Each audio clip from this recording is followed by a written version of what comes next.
Hello, biology students. This is Mr. Brennan.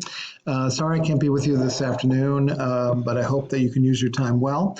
I would like you to put the time into moving your writing forward for Friday's summative, the diffusion summative, okay? You've got a document on the Google Classroom where you can put that writing, and here in front of you are the components, the parts of that diffusion summative. Okay, I'm asking you to write a proposal paragraph. We worked on that a couple of times in class. I'm asking you to then write a little introduction to the screen simulator, to the diffusion simulator, right? And that you should consider taking some screenshots to show how that works and maybe help you write about its usefulness as a tool. Then, of course, you're going to have some data and you're going to make graphs. And from those data and graphs, you can make a claim, right? So your evidence is your data and your graph. Your claim is what you say happened, according to that data. And then your reasoning is going to bring in some science ideas that are really relevant to this scenario. Things like motion and collision and what diffusion really means and so forth. You're going to loop in those ideas, thinking about the way that the particles actually behaved in the simulator. Okay, so that's your ultimate summative. There is putting those pieces together. Now, I want to take a moment to go back to this proposal paragraph and just make sure that you understand what's supposed to happen there. Okay, let me switch screens. So elsewhere in the Google Classroom, you've done this exercise, a little bit of pre-writing exercise, okay, kind of a rehearsal or a draft of your first paragraph. You've chosen a testable question. Most of you have either chosen to change the mass or the size or the number of particles, and you're examining how that affects the diffusion time of the particles. So you've filled in what your independent axis is, what your dependent variable is, so those are your x and y axes respectively.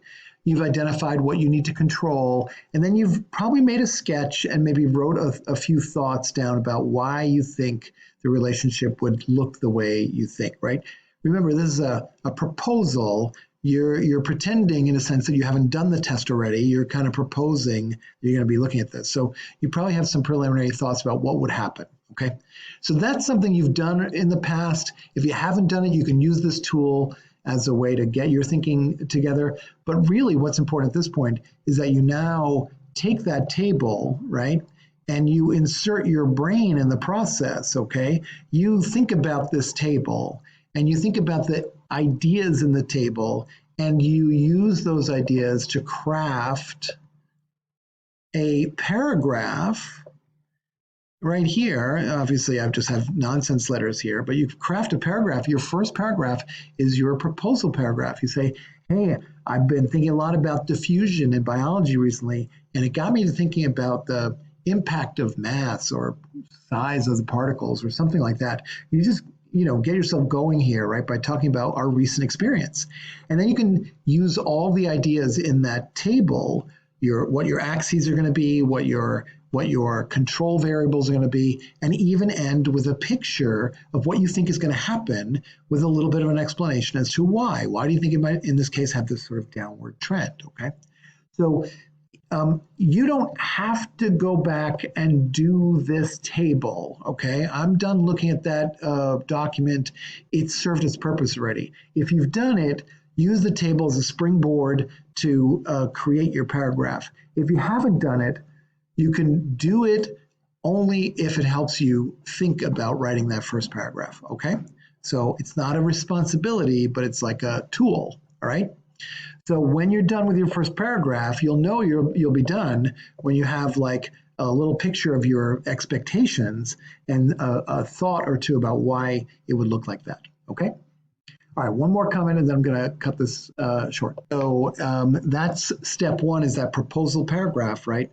Step two, again, is that introduction to the diffusion simulator, all right? So I want to encourage you to grab some screenshots, maybe even show the way you're going to set it up to run your test. That could be helpful. You could highlight the choices that you made and things that you're going to control and so forth. It would be an interesting way to show your reader the tool that you use to explore the question. Okay, I think a lot of you have your data and are making graphs and so forth. So from here on out, it should be pretty straightforward. Okay, but those first 2 paragraphs might be a little bit of a challenge for you.